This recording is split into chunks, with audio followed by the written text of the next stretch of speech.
నా బర్త్డే సందర్భంగా ఏడుకొండల వాడిని వెంకటేశ్వర స్వామిని ప్రతి సంవత్సరం కూడా దర్శనం చేసుకున్నా. ఈసారి కూడా దర్శనం చేసుకున్నా. ప్రతిసారి కూడా నా బర్త్డేకి వచ్చి నేను ఏది మొక్కినా నాకు ఆ భగవంతుడు కూడా అందిస్తున్నాడు. లాస్ట్ టైం బర్త్డే నాడు వచ్చిపోయినా నాకు యూనివర్సిటీలు కావాలని చెప్పిన భగవంతుడు పెద్దగా 3 డీమ్డ్ యూనివర్సిటీలు ఇచ్చి దేశంలోనే ఫస్ట్ టైం 3 డీమ్డ్ యూనివర్సిటీలు రన్ చేస్తున్నా నేను ఒక్కరిని హైదరాబాద్. ఒక 50,000 మంది స్టూడెంట్స్ తోటి, ఒక 10,000 మంది టీచర్స్ తోటి. అదే మాదిరిగా రాజకీయంలో కూడా గత 84 సంది వస్తున్నా. నేను ఎంపీ కావాలనుకున్నా. నేను అనుకోలే కూడా, దేవునికి మొక్కలే కూడా, కానీ ఎంపీ చేసాడు భగవంతుడు. మినిస్టర్ కూడా చేసేసాడు. మళ్ళీ ఇప్పుడు ఎమ్మెల్యే కూడా చేసాడు.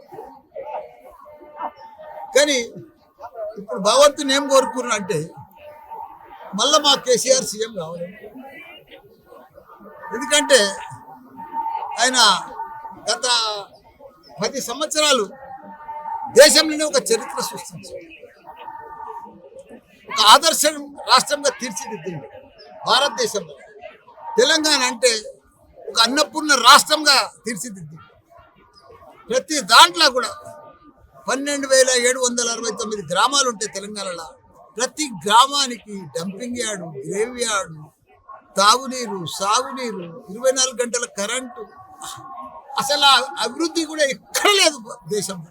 అట్లా చేసి కాకపోతే మా కేటీఆర్ గారు కూడా 3 లక్షల ఉద్యోగాలు ఉండే ఐటీ పరిశ్రమ, 9 లక్షల ఉద్యోగాలు తీసుకున్నారు. ప్రపంచంలో ఉన్న మల్టీనేషనల్ కంపెనీలన్నీ కూడా మన హైదరాబాద్ తీసుకొచ్చి.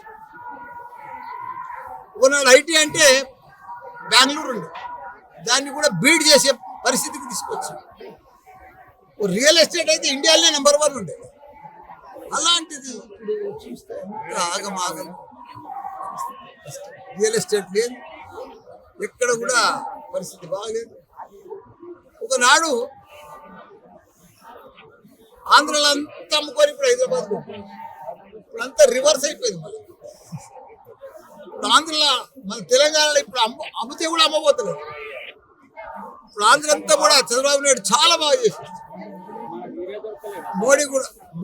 మోడీ కూడా చాలా పెద్ద ఎత్తున డెవలప్మెంట్ చేస్తుంది.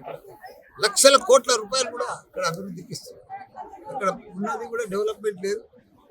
పర్ క్యాపిటల్ ఇన్కమ్ ఉండే ఒక టాప్, అది కూడా మెల్లగా జారిపోతూ ఉంది. కాబట్టి అందుకే మళ్ళీ మా కేసీఆర్ వస్తే పాత రోజులు వస్తాయి.